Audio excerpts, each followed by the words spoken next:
You've reached the Signal Watch, movies, television, comics, and more. I'm your host, Ryan Steens.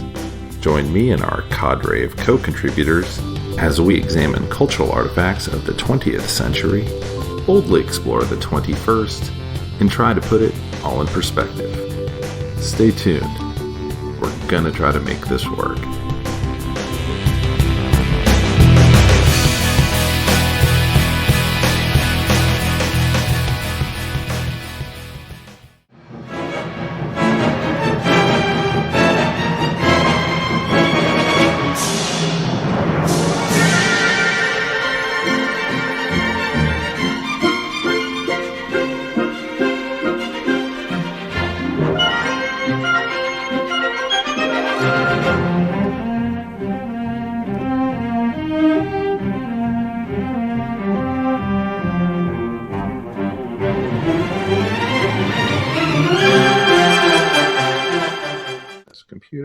Okay, we are now recording. Okay. Lovely stuff. Hey everybody, and welcome back to the Signal Watch. As always, I'm your host, Ryan Steens, and we're starting a new series. This is going to be something a little bit different from what we have done in the past. We're not talking about a single movie. Back during when we were doing the Oscars podcast, I think it was episode 88 or so, we talked a little bit about something I was interested in doing, which is asking kind of why do people watch movies? I mean, it's kind of a weird thing to do, right? We spend a lot of time sitting and watching usually fictional people walk around and do things on a screen, which is kind of a weird thing to do. We now in 2020 also spend a lot of time watching real people do scripted things or real things in theory. We're not much more interested in documentary than we were, but we will watch The Real Housewives of Atlanta or whatever. But we care a lot about movies. They mean a lot to us. They're ingrained in us. We have lively Facebook debates with our high school friends who we haven't seen in 20 years about the value of Step Brothers or some other movie. And I've been, as we got into the Oscars, I was thinking about it quite a bit, partially because there's such a wide variety of movies now that can be listed and which end up getting nominated for something like Best Picture, what we think of as being the best picture of the year. You could have a sci-fi epic next to something like Marriage Story. And on paper, those two movies have very, very little in common, except for they are about people going through a transformative experience. That's pretty much the definition of a story. So with that, we have with us our usual drop-in when it's not Jamie, or sometimes with Jamie. It's Simon Day. Hey, Simon. Hello. I'm dropping in. We're doing this virtually. We're doing this episode during the month of April, during the shelter in place with the coronavirus out there. So Simon is doing his first Zoom with me. We're trying to do this virtually. Exciting. It's exciting stuff. We're kind of like, we just spent about 90 minutes complaining about the situation at the moment and comparing scars like Jaws. So we're kind of Ryan said this to me before all the coronavirus thing blew up. I think before spring break. Ryan sent me kind of an email and talked about this. And last night I was kind of looking through my movie collection. You'd love this. About 2 a.m, I was sorting through my DVDs, going, what does this mean to me? And what does this say to me? And I think I'll come up with a couple of things. This is going to be quite freeform, though, I think. Oh, that's fine. So what I launched, these were the 5 questions I sent to everybody. I asked everyone to tell me their top 5 or 10 movies as they stand today, because that always changes on your mood or whatever. And then we talk a little bit about why they'd matter to you. What was the first movie you saw that made you think of movies differently? And what about how other people watch movies baffles you? And why do you think people watch movies? So that's kind of was where we were punting from. But we're going to let this be freeform and just hopefully have an interesting conversation about what movies have meant to you as a lad and now as an adult lad. Yeah, well, I mean, you probably have to remind me of those questions as we go along. But the first one, it's funny because, like, name your top 5 or 10 movies. Um, I mean, go on, Ryan. Guess what's my favorite movie? I'm guessing it's Jaws: The Revenge. It is Jaws the Revenge. How do you know that? Give yourself a Bahama Mama. It's no, well, yeah, it's of course Jaws. That's a bit of a kind of a no-brainer because I think every other time I come around to your house, I'm wearing a Jaws t-shirt. In fact, I'm wearing a Jaws 2 t-shirt as we speak. Um, but yeah, that was easy. So I found doing the top 3 or 5 of this pretty easy. I found once I got out of the top 5, it getting progressively harder because there's a huge amount of films that could come afterwards that are all kind of level pegging. But my top film is Jaws. My second one was John Carpenter's The Thing. My third one was American Werewolf in London. Fourth was With Now and I. Fifth was The Long Good Friday, actually, which we've talked about doing a podcast of. After that, it gets a bit harder. But I would say, and this is in no particular order, I've got Aliens, the Italian Job, the original Italian Job from '69, Wrath of Khan, Star Trek 2, Raiders of the Lost Ark, E.T. That's about 10 of them. But like I say, it was only really maybe the top 3 that I could definitively say that's easy.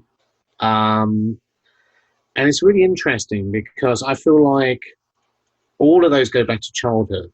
Um, I guess I'll tell you my kind of like my first memories of having a big emotional reaction was funnily. So my parents must have taken me to see Disney movies when I was really small, 3 or 4 years old, 5 years old. And I don't really remember that. I mean, I remember kind of enjoying, I guess, something in that situation. And, this was Pinocchio and Cinderella and Snow and the Seven Dwarfs, and Dumbo. But I don't really have an emotional reaction to that. The first thing I do have an emotional reaction to, which may say a lot about my personality, is Horror Express, actually. Oh, Which I crazy. think, Okay. yeah, we watched a couple of Halloweens ago, and you guys can go back and look at the podcast for that. It's got Christopher Lee and Peter Cushing in. It's kind of like a bit of a cheesy kind of 70s horror film, Euro horror film, like an Italian English co-production. Teddy Savalas turns up for no reason. Lots of strange He's things like a going on mad there. Cossack. He turns up as a Cossack and just starts shouting at everybody with his New York accent, slapping people. And the creature in it is pretty much a guy in a gorilla suit whose eyes glow red. And it's supposed to be like an alien. It's actually a little bit like The Thing itself, the same story as The Thing. They kind of dig it up out of the ice, try to transport it back, and it kind of breaks out, starts taking people over. Um, I have no idea what age I was when I saw that, but I must have watched it late one night with my dad, and I must have been pretty small, like 5 or 6 years old, and it scared the hell out of me. It scared the hell out of me. I woke up screaming for many nights afterwards, saying Red Eyes was coming to get me, Yeah, and it's he was not a going to movie suck for my blood. children if you haven't seen it. It seems cheesy by most standards, but yeah, if you were 5, that's a lot. Yeah, yeah. And I was, I thought my brain was going to get sucked out. I sound like, was it Marty McFly's dad? Back to the Future. But Darth Vader came and visited me last night. But but yeah, so that had a huge effect on me. Absolutely terrified, but exhilarated as well, which I think is very important. So the next big one is Jaws, which kind of had a similar effect. I was a little bit more in control of myself this time. So I don't know if I was older or maybe I'd had that initial reaction to Horror Express. So, I could hold myself in check a little bit better. This must have been the first time Jaws was ever shown on terrestrial TV in England. So I'm guessing this was around 79, 80, because back then it took years for a theatrical film, especially a big hit, to kind of get to TV. Oh yeah, Um, yeah, that was true here as Funnily, well. I watched this YouTube thing. Yeah, I mean, funnily, I was going to send this to you, but I saw this kind of British trailer for Christmas TV on BBC for about 1983, and in it, it was like the big film tonight is the first terrestrial airing of, and I think it was Hooper. And I'm like, that's 6 years or 7 years after it came out. And that wasn't even a particularly big film. You know, that's nuts thinking about it. Whereas, we're so used to films coming out a couple of months afterwards now. Right. Um, but yeah, so it must have been the first time Jaws was on TV. And I remember my parents kind of prepping me because they'd seen it on a date. They'd probably left me with my grandmother and gone out on a date to see it in 75, just the two of them. Um, and they were like, "Oh, it's a great film." My dad especially was like, "It's about a big fish. Oh, it's a great film." I wasn't very impressed. I remember as a 5 or 6 year old, I wasn't very impressed because I must have seen Moby Dick with Gregory Peck and thought it was boring. So I was like, my 5 year old self was kind of like, "That sounds rubbish." you know, I'll believe it when I see it. And then I remember sitting down Sunday night, probably 7 p.m. with my parents, and watching this movie on TV.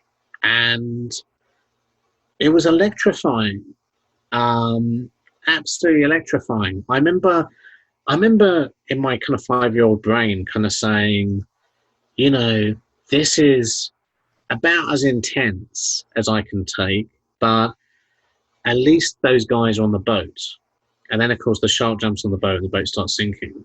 And I just was basically like, holy shit, you can't do that. What's going to happen now? And I'm sure if you could have a visual image of me, I was just sitting there silently, just with very wide eyes. But internally, it was like bungee jumping or something. I was, it was like being on a roller coaster, and it had a huge effect on me. And yeah, I think after that, I possibly sought out similar films. Even I always remember kind of demanding to stay up and watch horror films, and saying almost planning my weekend around those. So it's really interesting because I feel like such a huge emotional reaction at that age really informed my kind of love or obsession with film. Um, yeah, yeah. And actually, if you look at my top 10 list, I would say 8 out of the 10 of those movies I saw under the age of 10. Um, and they all had a profound emotional effect on me. The Thing I saw, my uncle had a video recorded pretty early, or pretty early for England. This was like early 80s, about 82, I guess he had one. And he, when we'd go for holidays up to the north of England, he'd have movies that, and some of these were kind of inappropriate. Like he showed me basically The Thing and American Werewolf in London, and my mum was there as well. So he kind of, had my mum's blessing, I guess, so he didn't get in major trouble. It wasn't like he was like, "Come round to my house, I'll show you something." It wasn't like Dan Aykroyd in Twilight Zone the movie, but it Right, was right. but my mom was there. And, and I remember them saying to me, "Is this too scary?" And of course, I'm covering my face. And I'm like, "No, I'm enjoying it." um, in a sadomasochistic way. But I saw those two films. They had a huge shock value for me. A lot of nightmares, especially after The Thing, I think. Um, I remember Wrath of Khan, seeing around his house one summer. In my mind, this all seems to have happened the same summer, but I'm sure it was over about 2 or 3 summers. I remember like crying my eyes out about Spock in that, and even at the time, thinking this is a really good film. Even as a 9 year old, thinking this is a good film. And it's interesting for me how, that's one film that's actually, I think, got better because as you get older, you really do kind of dig the plot about aging and friendship and sacrifice. I think, you almost grow into that film more. But of course, at the time, I was just hugely upset that Mr. Spock died heroically. Um, E.T. was another big one. E.T. at the theatre. Remember going with my dad, crying so much through the end of it that these were, in fact, this was the last film I remember being able to do this with. This was the days where they'd have a 5 minute break and just start the film up again. So it was continuous showings all day. So you could buy a ticket for a 10 a.m. show and stay in there all day and watch it 5 times, and they wouldn't throw you out. Um, and then I guess somebody realised, hey, hang on, we can make more money if we can get rid of people between shows. I don't wait too them that long to work that out, but yeah. So I cried so much in the first showing of ET that we had to stay and watch it again, almost in a cathartic way, so I could kind of work through and process it more. Um, so those are definitely some early impressions that I had. I don't know what you think about that, but Yeah, I mean, I saw a lot of those a lot later because I just was not a horror movie kid. And yeah, so I didn't see The Thing until college, and Jaws I don't think I saw till high school. Um, mm, so I mean, I had a very different experience for those movies. E.T. was one I did see in the theater, and it was huge. It has a huge earned reputation, and it's funny because I'd say since I've been working from home the past month, I actually caught the end of it during lunch one day. And the yeah, tough thing for me with ET now is I can't watch it without dissecting it from a filmmaking perspective. Um, yeah. I'm listening to the John Williams score. I'm looking at what Steven Spielberg is doing, and so it's hard for me to get Can just kind of you swept up in the movie anymore. do you feel there are films though that you can turn that off with? Because I do that quite often with the films I haven't seen before Hmm. or films I don't really care about. But I mean, I'll give you a good example. I still to this day love Octopussy, the Roger Moore Bond film from '83, and Superman 3. Hmm. And I know that both of them aren't particularly the best examples of Bond or Superman, but I saw them as a double bill in 1983 or Hmm. 84, at an aunt's house one summer, a different aunt, to the uncle I mentioned earlier, other side of the family. Um, but you know, I guess they just resonated with me, and I think this also goes into the thing where now those are very much comfort food when I watch them. They take me back, I guess. Yeah. But also, it's funny because I can watch a film that I totally missed at the time. Um, like The Last Starfighter, I didn't see until I was in my 30s, I think.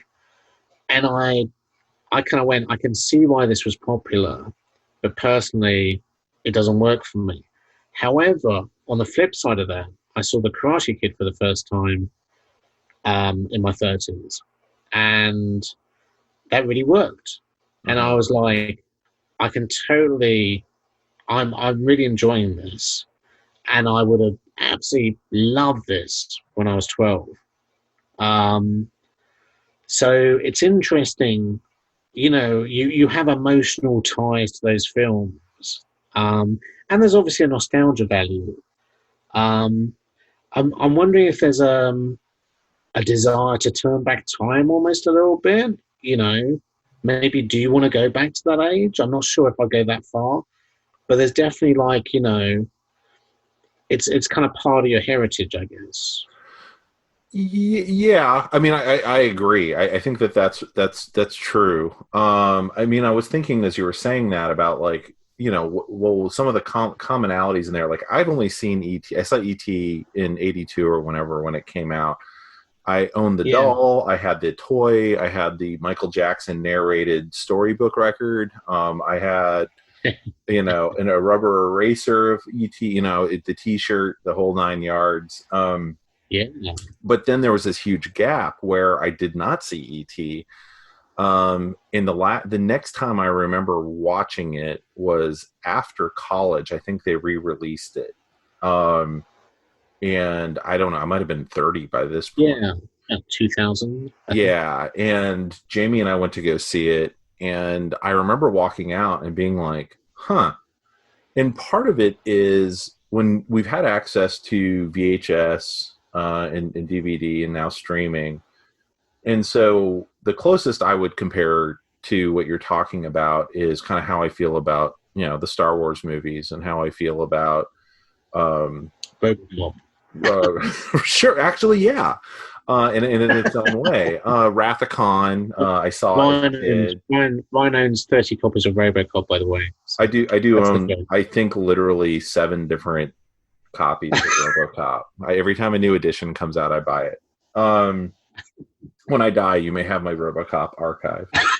Uh, but yeah, you keep those pathways. I think those if you can think of it as a pathway through the forest of your mind, like you keep that well maintained because you keep going down that pathway with Star Wars. And I Yeah. had the toys and I thought about the stories constantly. And um, Did you have such a, and obviously I'm talking horror, which I think is yeah, the harshest one, but did you have such a visceral reaction that I did? Because obviously my top three are horror films from that time, but then, I also have Wrath of Khan, which is, I guess, me now and then, me showing sadness, a huge hmm amount of sadness. Um, and that still really works. I could put on Wrath of Khan tonight and appreciate it in the moment and really love the quality of the screenwriting and the acting and how they're doing it. But I'll also be a little bit, again, my 8-year-old self, I think, you know? yeah, and I think that's the thing is if you keep those pathways open, if they don't grow back, like I feel like it did with ET with me, um, Mm, then because there was so much time in between, um, then it's easier to maintain whatever you got out of that movie initially. And one of the things I think is funny is when you do watch something that meant a lot to somebody as a child and it's your first time to watch it as an adult, it's pretty yeah. rare that the person who's not seen it till they were an adult enjoys that movie very much, right? But that's Jamie why, and I just that's went why, through this. Go ahead. oh no, I was just going to say, that's why I was kind of impressed with the Karate Kid. Because Yeah. I remember, my ex kind of like showing me, you know, I think she showed me Last Starfighter. And I was like, eh. And then she showed me Neverending Story, which I hadn't seen before. And I was like, this is rubbish. This is very boring. This is literally the Neverending Story. But then when she showed me Karate Kid, and of course by this point my expectations were quite low. It worked, and I'm like, that's interesting. What's different about that works for me? What is there Well, I think that that there's a combination of things, and let's be honest, some of these movies are genuinely like not great, and as a kid, you have no critical eye. Like Yeah, you're that's you're true. you're enjoying things because it's a thing that's on often. I mean, I very much remember enjoying Neverending Story, but when I've tried to rewatch it as an adult, I kind of grind through it. I don't necessarily go back for that nostalgia. And you talked about like these movies had a big emotional impact on you. Um, Yeah, Neverending Story absolutely did for me when I saw it as a kid. the And horse, remember all going and the horse. hiding in the bathroom because I was so scared of the wolf. Every time the wolf would show up on the screen, I was making an excuse to go pee. And then I'd come back and go, okay, it's probably over now. And so I ended up missing the first time I saw it a few parts of the film I should have seen, so I had to go see it again. Um, but yeah, I mean, I do think that there's a huge thing about like how much of an emotional impact does it have. One of the ideas that I've been thinking about a lot when we're talking about movies is we are talking about fictional stories. We're not talking about something that actually happened to somebody. And we can get in some other Yeah, time into talking about what it means to see adaptation of real events as a movie. But you're seeing a yeah, simulation of something and you're reacting to it. And as a kid, you don't have the filter necessarily as built in, and so it's pretty raw when you're putting yourself into the shoes of the protagonist who's having things happen to them. I didn't deal well with horror at all, well at all as a kid. It was well, just kind what's of a full interesting? stop for me. The only movies I could really handle were the Friday the 13th movies, which I found hilarious as a kid. When I watched them at my friend's house. I just thought they were so like goofy and bad, and like the Jason was so absurd. Um, slightly That's funny different when you. on Nightmare on Elm Street, but I think we're talking about like, well, did Karate Kid resonate with you? Well, Karate Kid may a hit a lot more of your buttons too. It may just be a much better made movie, which a Yeah, lot of those movies just aren't. Like Neverending Story has a lot of issues. It's clearly a special effects movie that the special effects took precedent over any kind of like good characters or story development in my opinion. Like I just don't think when I try and go back and watch, I always thought the main kid was a total wiener when I was watching the movies, or the kid in the real world. And then I yeah, found the other kid to be like, oh, this is they're making this kid act like this. Like you could always tell that, yeah. of like that's not how a real tough kid is. Like they're making him say these lines in this way, and it always felt really stagey to me, even when I saw it as a kid. Um, Well, I was much more what? into like, oh, crazy! There's a rock giant, and there's Yeah. a dragon flying around, and those sorts of things when I was a kid. Than I was, oh, he's got to name the princess. Okay, whatever. That seems to be how we're going to wrap this up. I get it. It's also, were you having a good time while you're watching the film? Because I feel like as I got older, less films had an impact. Oh Um, yeah. and and that, obviously, you're getting older, you're becoming adult, you're being more hardened, maybe more cynical. But then, if you're in a good place, um, that film may have more resonance. Like, for instance, when I was at college in 94, 95, I was with my girlfriend. We watched a lot of films, and some of those, like Priscilla, Queen of the Desert, or Shawshank Redemption, or actually, that was the first time I saw With Now and I, seemed to like work perfectly. And I'm sure that was probably because I was happy in general, because I was with this girl and having a nice life, in Hmm. love, I was very happy.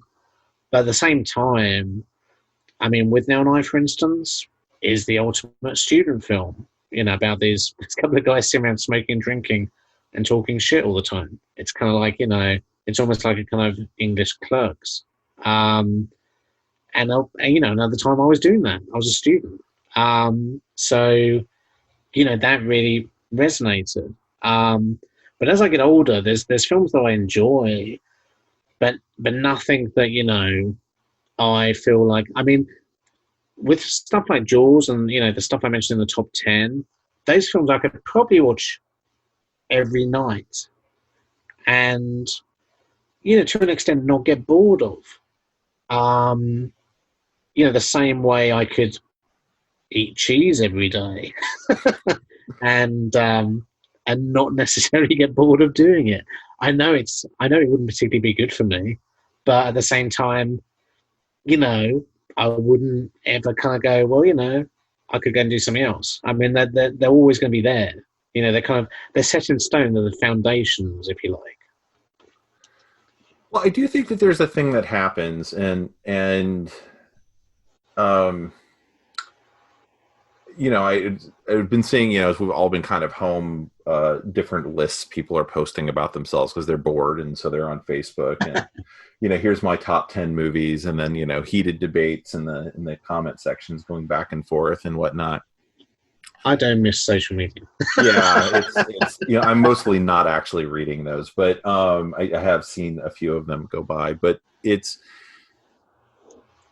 I think that something happens when you're like in late high school and then into college, where you Yeah, do kind of start to realize, one, there's this whole other kind of movie that is aimed at an older audience, and two, getting back to the idea of the simulation. Like when you're a kid, everything's new, and so yeah, everything is possible, and it's easy to identify with these different fictional worlds. When you become kind of like older, and stuff like with Nell and I, or say even Clerks or whatever, it becomes kind of this like hyper reality version of reality. And I think that you do become more critical in that area. Your brain is becoming more critical.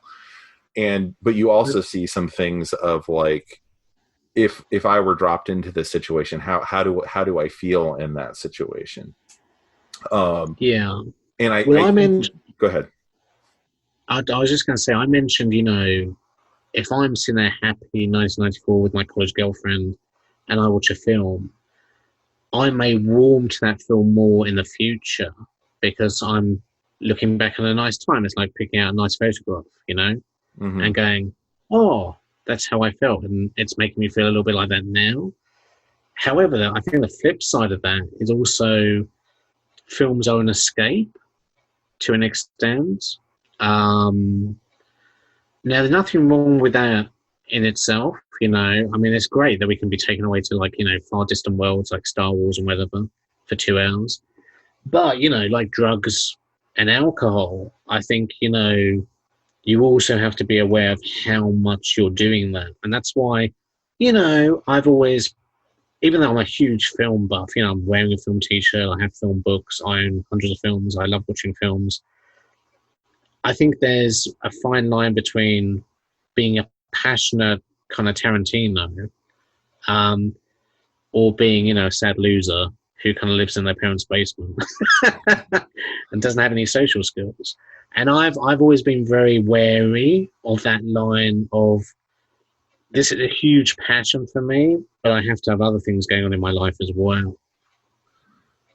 Yeah, I mean, Uh, I definitely think that's true. It's whether or not you're engaging with something and also engaging in the world, or whether you're um, just you're too into the simulation, right? You're not yeah, engaging anymore. You're being a passive observer who's kind of coasting along, and it's one of the things that I find interesting. I'm going to flip the conversation a little bit here, but people are constantly asking me about video if you want to games. rein in, oh sorry, Ryan, I was just going to say if you want to rein in to those questions, Oh no, feel no, it's free. fine. This is all fine.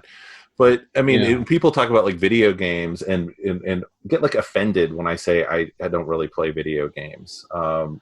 yeah, And yeah, why? It's like, well, I don't really want to spend time getting good at something that frankly doesn't matter. I mean, I'm not saying those stories aren't engaging, but it takes effort and like hours and hours and hours to do those things. yeah. Where And I also, I prefer think, to consume my narratives, one, passively, not necessarily I like think pull my hair out. that's a great, yeah, no, I think that's a great point you've come up with because, yeah, I mean, I'm the same as you. I don't really play, computer games, video games, and and part of me is very interested and would like to do that, but then part of me kind of thinks I have quite a slightly addictive personality. I think so. I would be worried that I would just sit there for hours, um, maybe even days, just doing it because whereas with a film, at least a film ends in 2 hours. Yeah, You take it out, you go and do something else. yeah, yeah. I don't even Um, like binge watching TV shows. Like I hear about people saying like, "Oh, this came on or that came on," and now I've watched all 10 or 12 episodes of it over the weekend, and I just mm, kind of blink at them, and I'm like, well, one, I would never have time in a weekend to do something like that. I'm too busy yeah, doing podcasts, people. But it's also just well, absolutely mind-boggling to eight me podcasts a that, day. what's that? I'm on 8 podcasts a day at Yeah, least. right. Can't give them up. Yeah, but it I don't find it a particularly, great way for me to consume a narrative. Like I find I end up forgetting more than I remember. And there was even some talk as Picard was coming out kind of on a weekly basis of like, oh, I wish this were all dumped at once. And I was like, I don't, because I'd much rather Yeah. consume this in an hour at a time and have time to kind of ruminate on it in between and think about it. But we do have these now sprawling narratives that we just didn't have when you and I were growing up. And I do think Yeah. about that a lot as we're looking at kind of the future of entertainment, especially whether or not movies survive on the other side of movie theaters getting shut down for 6 months or whatever it's going to be. um are we now in a world where there is no such thing less than an 8-hour narrative, which is about the length of time it takes to read a novel, which is Yeah. not all bad. Yeah. Novels are usually considered to be much richer than movies, so I don't Yeah. know, it's an Well, interesting place to land. yeah. Well, let's kind of maybe move on a little bit to I think one of the questions was types of movies, or what do I look for in movies?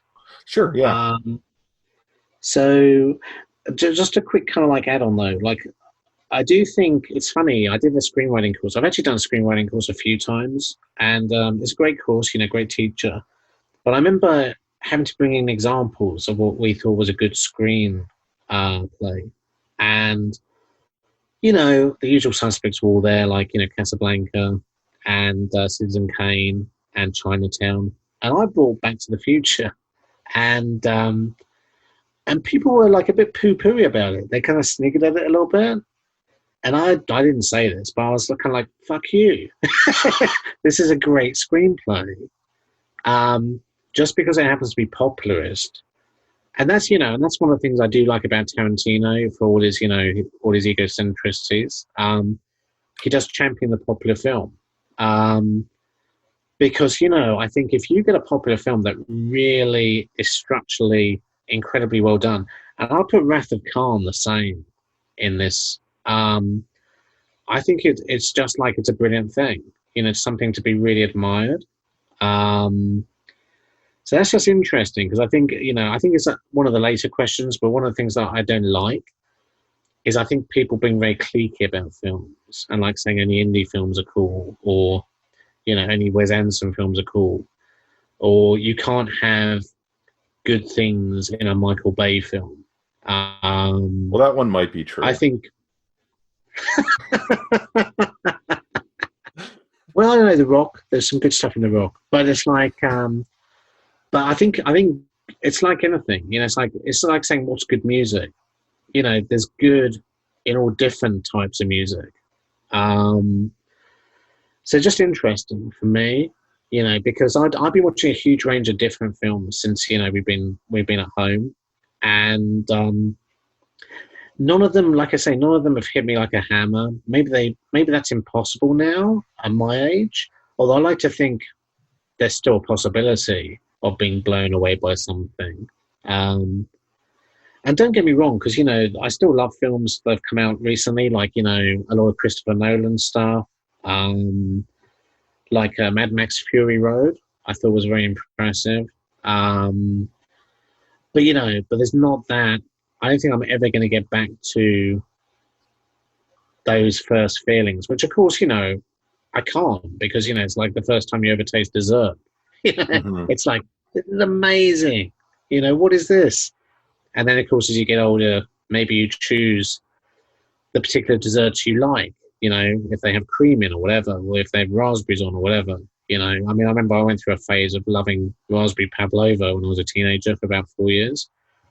And I haven't had it for like 20, 30 years now. So it's like things change. But yeah, just interesting. It just interested me, that thing about screenwriting, because now I think Back to the Future is being taught as a perfect screenplay. But of course, for years, it was just throwaway entertainment. And that's actually another example of a film that I saw, I think when I was in my 20s. And I'm making that up. I think I was a teenager when I saw Back to the Future. But that one did have a big impact on me.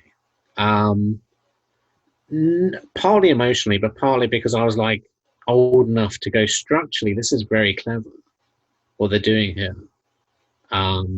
Yeah, yeah, interesting. Yeah, no, I mean, I think, and that's a lot of what I'm interested in kind of unpacking as we kind of go through this series. Is I do find that question of, you essentially got back to the thesis there by hook or crook of why do people watch movies, and there is definitely a something changes in kind of what you're looking for as kids. We're kind of just shown whatever, and I don't know if it will Yeah, be as true for the current generation, but from the 40s through the 80s, you had you know x number of TV channels and or radio stations, I guess, if you're going back to the 40s, and then you had only but so many also, can I movies just at add the something local quickly? cinema. When I was a kid, we didn't have a video recorder until about 1988, 89, I think. So we were way behind the curve on that. But what that meant was we kind of sat down as a family and watched a film, and you had to concentrate on the film and not talk. Um, Hmm. and then you kind of discussed it afterwards. But the film kind of got your full attention, and I think in a way that really informed not only how I watch films, but kind of like my relationship with. Um, so really, yeah, it was full concentration, full focus, Hmm. which I think made a difference. Yeah. Well, there was also this era kind of as we were getting older where the USC film school movement and like film can be film, and by this point we've had French film infiltrate the US, and what it was to take film seriously. And certainly when I entered into film school, that was still fired up on all engines, and instructors were, depending on who you talk to, some of them were just like, unless you're talking to me about French New Wave, don't talk to me, sort of thing. That's why they Mm, were there. And at the same time, it doesn't take too much to look at how movies actually get selected to get made to go, yeah, but there's this whole like financial equation of what's actually popular versus you being into this kind of niche film. And I don't want to say patting yourself on the back, although I know certainly a lot of people do, especially when they're younger. Oh, I've oh watched, yeah, this director. I'm only watching right now films from New Guinea or whatever. Um, yeah. and we, Didn't, of didn't course, you you tell go. me?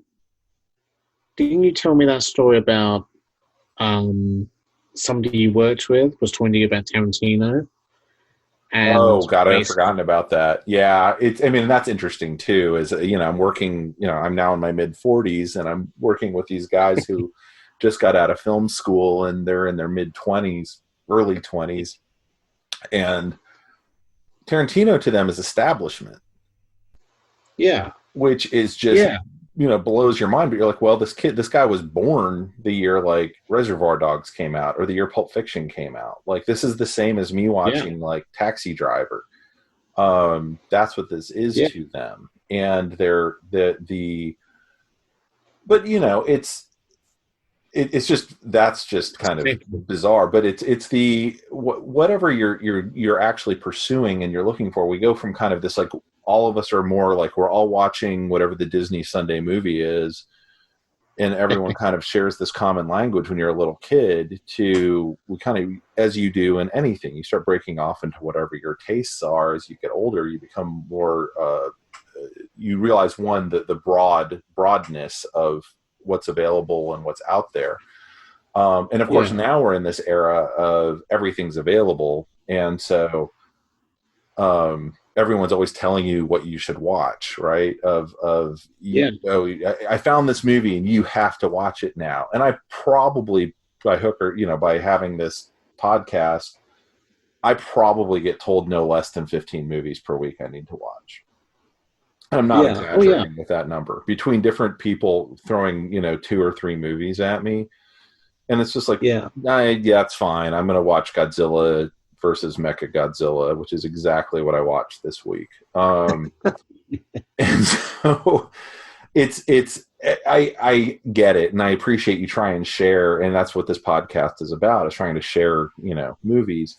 Yeah. But the expectation that other people are going to be interested or actually want to watch those movies is a fascinating thing too, to try and pass on to other folks. And it's part of, people make suggestions to me of what we should cover on the podcast. And Mm. often I just say, I don't take suggestions. We have enough to get through Oh of, yeah. what people want to share. This podcast doesn't exist so I can watch the movies I want to watch. It's so I can Well, talk about took a movies my 20 friends are bringing to me, and we can kind of work our way through what those movies are. It gives me Yeah. an opportunity to watch new stuff, because before this I was getting into a really bad habit of just watching movies as comfort food. I went through a year or two where I realized I was watching Well, something like 60-70% movies I'd seen before. That's not a well, great equation. that's a really interesting point. Because it's funny, since this, we've been all kind of locked at home the last 3 weeks. I've made a big effort. I followed your lead actually in trying to watch films I haven't seen before, or maybe I've only seen bits of before. Um, and none of them have totally let down on me as amazing. But I've actually watched some very good films. I watched some Mike Leigh ones. I think I was mentioning them to you. Mm-hmm. And I watched a couple of great little British comedies. I've also watched some total trash. A couple I've actually turned off after 10 minutes, which is very unusual for me.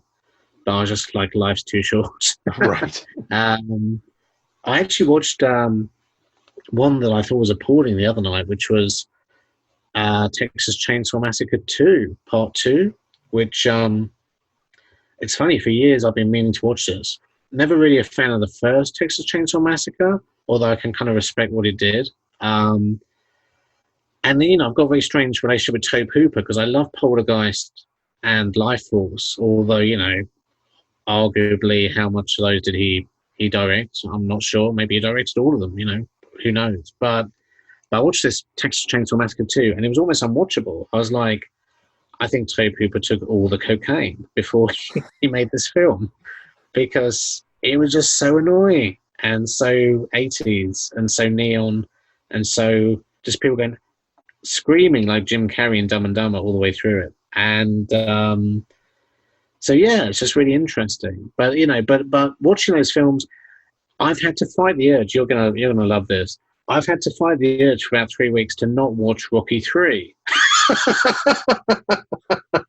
which I really wanted to watch. And I keep saying to myself, you don't need to watch Rocky 3. You know Rocky 3 off by heart. But there's a comfort thing there. There's a comfort thing. And, and I'm not even saying that's anything to do with this situation with the virus, or this change in our schedules and structures and lifestyles. But part of me, I almost have to stop my hand in the Doctor Strangelove way, from reaching for Rocky 3 every night, and making myself watch something I haven't seen. You move it right over to Rocky 4. I skirt Rocky 5, of course, but the rest of them are easy game. But no, yeah, it's totally, it's and I think part of that is a safety issue of what you're getting. Mm-hmm. You're getting something you can rely on. If you go to a place that does a good burger, you're going to get a good burger, compared to going to a new place and trying something exotic on the menu. So and I think as you get older, you've got to really fight that. But at the same time, yeah, it's you want to know, you want to have that safety net a little bit, but I think you've got to fight against it. Yeah. Yeah. It is something I think that you have to be mindful of. And when we're talking about kind of what the favorite movies are and whether you're keeping those pathways clear, I mean, the older I get, it is funny. Jamie and I both have this thing of, we say, well, I just watched that. And like last night I said that about, she wanted to watch something that I was like, oh, we just watched that shit. That was at least 5 years ago. And I kind of blinked and said, yeah, it was. We have lived together for a long, long time. So there's a lot of water under the bridge. But I understood. I mean, it was something that, she was looking for something light on a Friday night when we knew we were, trapped in the house and into the work week and all the rest of it. And it was fine. We did end up watching Terror of Mechagodzilla, but it Was that her it choice? is it's I think there are definitely times where you're looking for, yeah, I mean, and movies serve a lot of different purposes of comfort food or whatever, and it Well, let's also maybe. what is this new idea that can get presented to me, so. Well, I think it's also like, it's interesting because if your formative years with movies are from, I guess, from once you can sit upright and aware of what you're watching, to conscious thought, to maybe age 10, 12, then I think, music is a little bit later. Music is probably those teen years because, I feel like all the bands I love, I still love Depeche Mode because I wore the hell out of my Violator tape in, 1990. I still love The Cure because I wore the hell out of my 1989 Disintegration album. So as you get older, your focus actually kind of becomes more intense in a way, but becomes smaller. You kind of only listen to bands maybe you used to listen to. Um, I remember like this dropping off of, until I guess the early 2000s, I could look at the singles chart in England and know the bands, and then slowly I didn't know the bands anymore. And then I've noticed in the last 5 years or 10 years even, that's happened with the album chart. It's like it used to be like I know all these bands, I know them, I know what they've done in the past, I know their style of music. Now, I look at the album chart. And I look at the UK album chart, just for old time's sake, because it's obviously different to the American one. And I'm like, I get happy when I spot Rod Stewart. I'm like, Rod Stewart, I know Rod Stewart. um, so it's like, I guess it's a little bit like that. You kind of, it's who had the biggest impact on you when you were still forming your tastes, and how long they carry on, whether they stick with you or whether you realize that actually, maybe that wasn't the best choice when I was that age. They drop away or they're kind of with you for life. And I think that's the same with films. um, and I think if new stuff comes along, if it has the same old faces in, whether it's music or film, if you loved Tom Cruise when you were 12, you're probably still watching a Tom Cruise film now if he brings a new one out. um, but at the same time, you know, it's also, as you get older, you're like, I've seen that done before. People go nuts about this. This drives me kind of crazy about horror films because, like, lately, I feel like films like It Follows was one of them, I remember. Even The Invisible Man that just came out, people are like, oh my God, this is the best horror film for 10, 20 years. I'm like, well, you haven't seen many horror films then, really, you know? Right, yeah. plus, plus, if you think that's good, I'll show you something from 1980 or 1970. They'll blow your mind. But of course, nobody cares. You've turned into the old guy in the room. You know what I mean?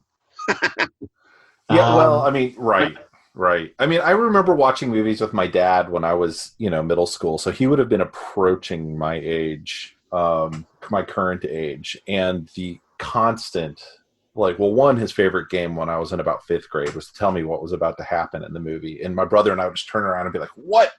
You're magical. How do you know this?" And then when we got older, he'd be like, "Oh, well, if you like burn this, you him. need to watch Burn the this." witch. Burn the witch. Yeah, my dad's not like a huge film buff, but like he was clearly getting irritated with what we were watching as far as like war films went. So all of Yeah. a sudden he just brings home Apocalypse Now from the video store when I'm like 13. He's like, "All right, you're going to see a real movie that's actually good about war." And I was like, "Okay." And I'm like 13 and like never get off the boat, right? I imagine your dad like Lee Emery, like in Full Metal Jacket, going right squirts. It's like I'm gonna show you some goddamn good films.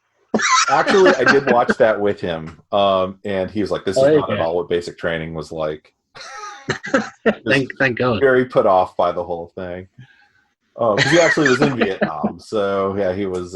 He had some choice words for it. He was in really early though. Yeah. But anyway, yeah, it's I think we should probably start thinking about wrapping it up. But Well, actually, let's kind of jump on to types of film, types of things I look for in films. go for it. Um, so I like films that play with expectations or make you reevaluate what you've just seen. And I've written down The Matrix, Dark City, a lot of Christopher Nolan stuff, Usual Suspects, um, Frankenheimer, Seconds, Manchurian Candidate, Death Trap, Sleuth. So definitely, I enjoy that. I enjoy being tricked if it's well done, I think. Um, I also enjoy redemptive arcs, and you could say who doesn't? You know, I think even last Saturday when I was talking to you, I was watching um oh, what's the Tom Cruise Jack Nicholson one? A Few Good Men. Uh huh. You can't handle the truth. That one, basically. But that's a redemptive arc for Tom Cruise's character, obviously. Um, and that's kind of mixed with also it's kind of mixed with old guys on their last mission quite often. So I'm thinking of films like Unforgiven, Logan, The Wild Geese, In the Line of Fire, maybe even Skyfall a little bit. The Wild Bunch is a great one, of course. Butch Cassidy.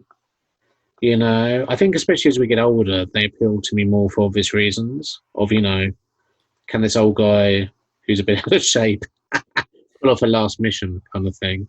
Um, and then, of course, I love people dying at the end of films as well for some reason. I don't know where that comes from, but it's like doomed romances. The Fly, American Werewolf, again, Wild Bunch, Butch Cassidy, um, The Man Who Would Be King, Robin and Marion, Braveheart, Gladiator, all that kind of thing. I was going to say that goes against the Hollywood ending, but then having mentioned Braveheart and Gladiator towards the end, especially in Hollywood epics, that is quite usual actually for the hero to die, like Spartacus or El Cid type thing. Um, but I think when it's put into a normal film, I kind of like that. I like the fact that the characters had an arc and they finish by dying or sacrificing themselves. It's interesting. Yeah. I mean, I do think, as much as people say Hollywood ending to mean the happy ending, certainly when you start talking about movies that Yeah, are looking for a certain cachet, they will go there. yeah, yeah. And the other thing is that comedy. Comedy is very hard to do. It's almost as hard to do as horror, if not more so. I like kind of the British style of comedy, and I'm not just being like racist there. Um, I mean, I kind of like comedy that maybe laughs at the stupidity of life itself, which I think maybe American comedy doesn't do as much. But so I'm kind of thinking actually like a lot of Terry Gilliam stuff, especially his early stuff like Brazil or Time Bandits or Baron Munchausen. Um, so yeah, that's kind of interesting. I mean, it's kind of like I don't know what that says. Those say about me, but that's what I kind of look for in films. Yeah, yeah. I don't know if that says or I have a depressive personality or so whatever it kind of sums up. But for some reason, those appeal to me. That kind of cynicism to a certain extent, or black comedy. Um, yeah, I guess just not cut and paste. I think my idea of torture would be like you said to me at Christmas, being chained up and made to watch Hallmark films because you know exactly what's going to happen, and I love films that change genres halfway through or just pull the rug away. Um, even films like Westworld, they kind of mix stuff up. I think that's kind of great. Or where you have a zombie film based in the Second World War, stuff like that.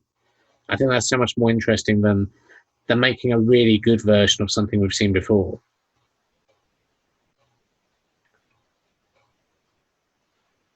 It's interesting to hear kind of the those two things kind of side by side because you're looking for something that has some weight to the story. You're not looking for it to necessarily just kind of flutter away, as far as like, Yeah, and everything was okay at the end.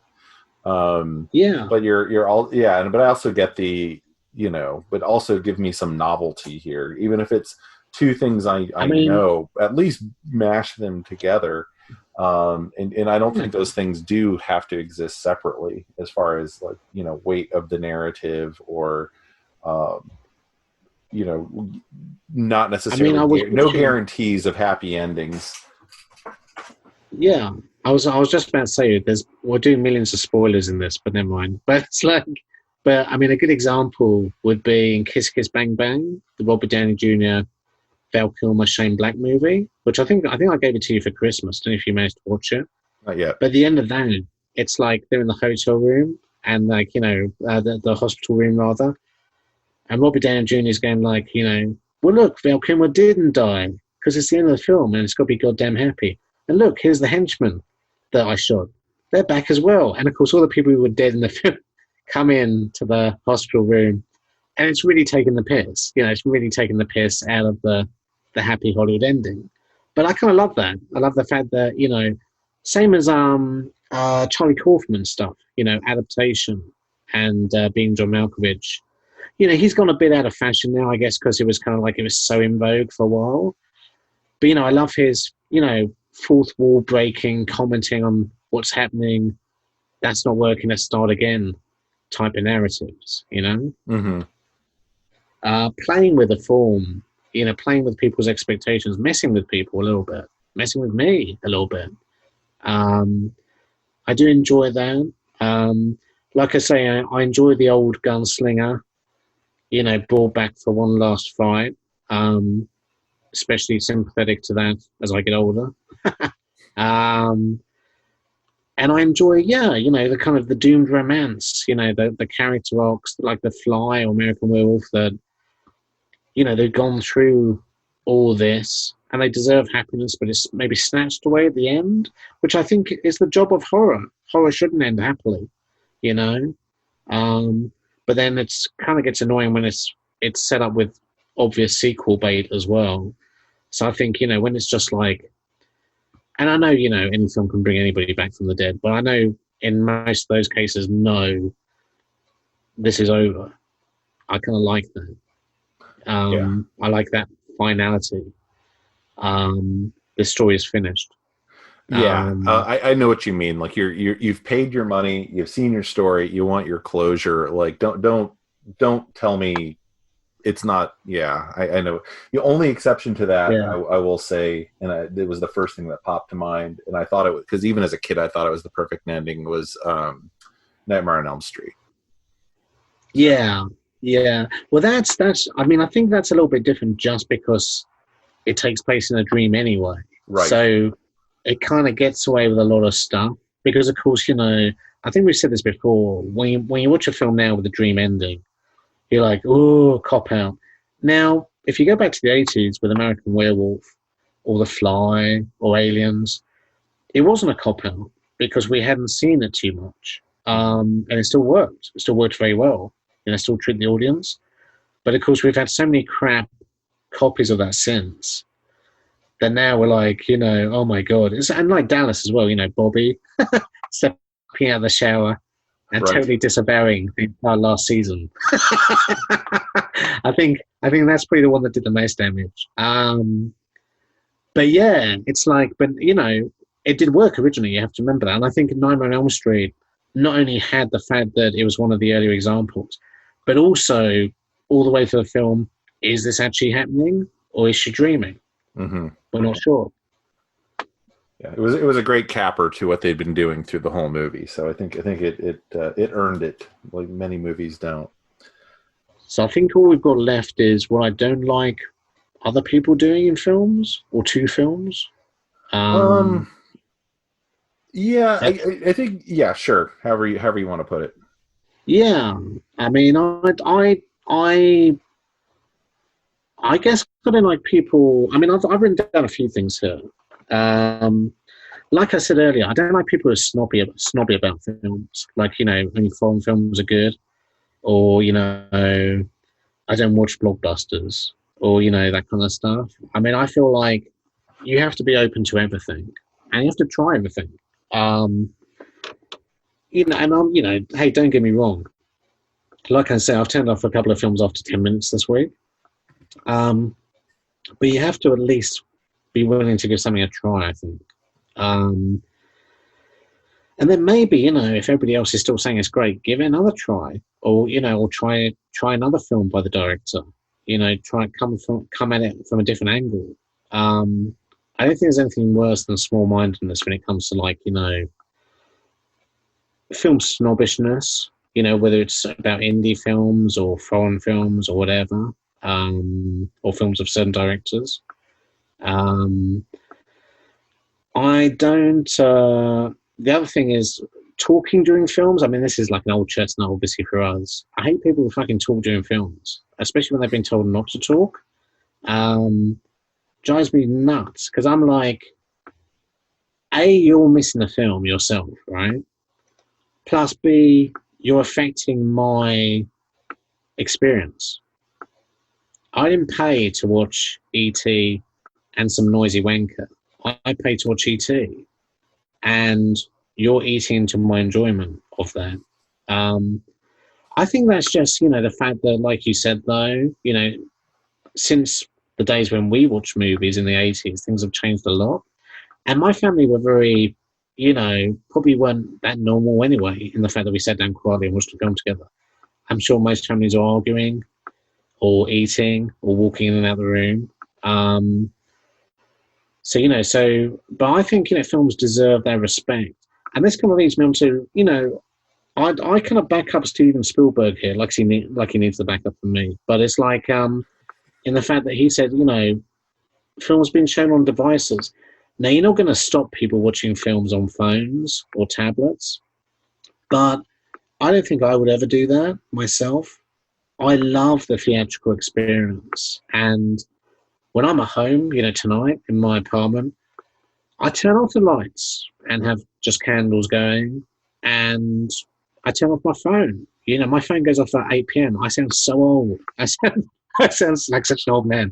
Um, but but I do want to concentrate on the film, even if it's Texas Chainsaw Massacre Part 2. I want to concentrate on that film to the best of my ability and copy to the best of my ability the theatrical experience. Um, yeah.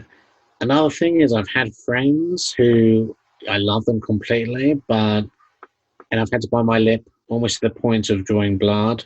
But they've said I don't do films with subtitles or black and white films. And I'm like, do you know how much good stuff you're missing out on by setting those parameters for yourself? Um, so those are basically, some of the things I can't get behind with other people. Um, yeah, and to sum up, I guess like film to me is kind of obviously a huge passion, a huge obsession. I slightly worry about the fact that maybe it eclipses other areas in my life.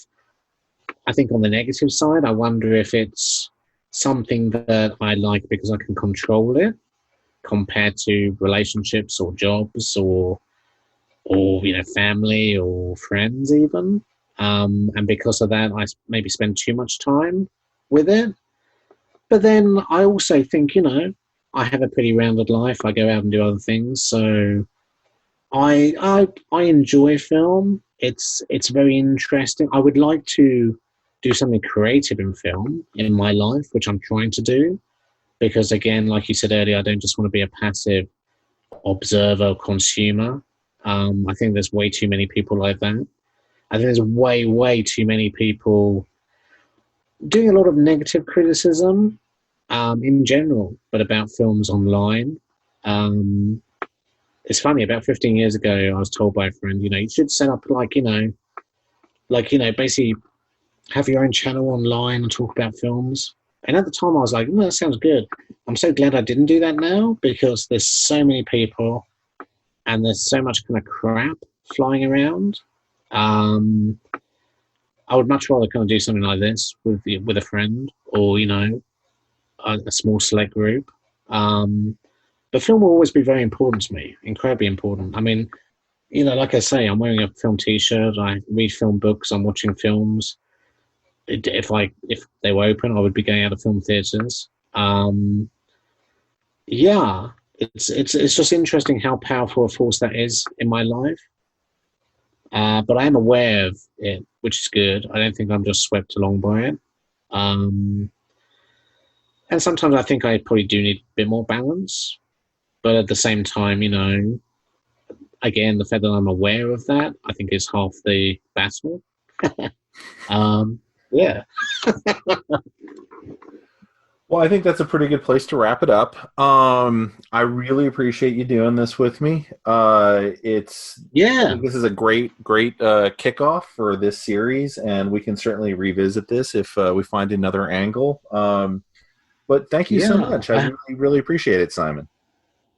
Yeah, no, I enjoyed it, and hopefully we didn't cut out too many times though with our new. I think we'll be okay. I think we only had one dropout.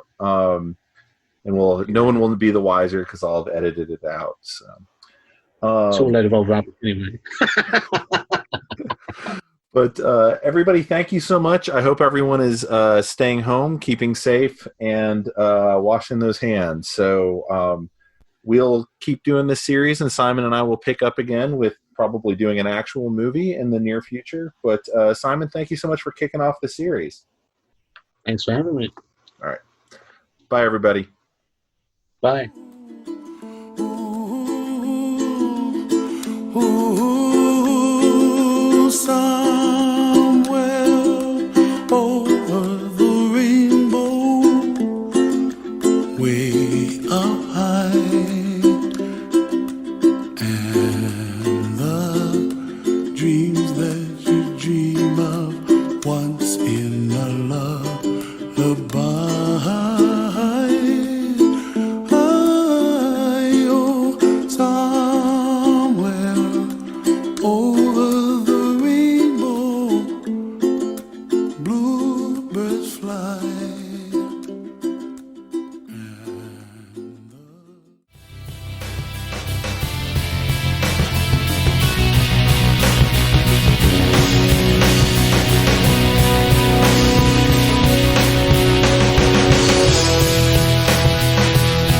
That about wraps it up for this edition of The Signal Watch, a production of the League of Melbotus.